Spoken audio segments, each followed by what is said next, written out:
There are many common misconceptions about the voice and about singing that may lead teachers and parents to feel that they shouldn't or can't sing with their children and students. I would like to dispel some of these myths and misconceptions through this slideshow to give you confidence to move forward with the vocal lessons provided for you. The first myth is that vocal talent and vocal wisdom are innate, and we either possess these qualities or we do not. The fact is that the voice is an instrument, and just like any other instrument, a cello, a violin, a guitar, a piano, we can learn to play the voice by following specific prescribed steps and learning and developing technique.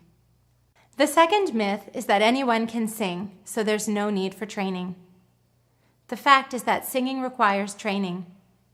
Just like any other physical activity that requires proper body alignment and use of muscles in order to maintain peak optimal performance, singers need to develop a healthy technique to avoid injury. This is especially important for teachers and parents who sing with children, for as we know, what we model for children will be imitated by them, and if we model healthy vocal technique, our children will learn to sing in the same manner. The third myth about singing that I would like to dispel is expressed by many parents when they say, "I don't like the sound of my own voice when I sing, so it must be better for my children to listen to recorded music." The fact is that it's very important for you to model living singing for your children.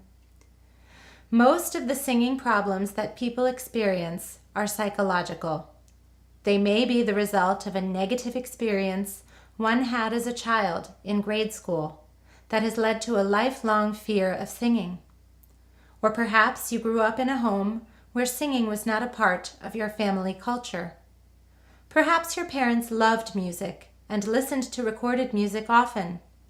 Nonetheless, you developed a limiting self-belief about your own voice, that you could not express yourself through song. Singing is an extremely healthy means of self-expression for people.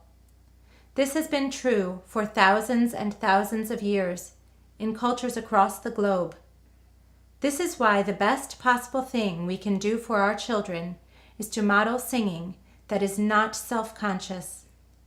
Lack of self-confidence leads to a deterioration of the singing culture in the home. It is only through joyful, expressive, living singing that we can break this cycle and give children the gift of singing, which they can carry as an impulse in their own lives.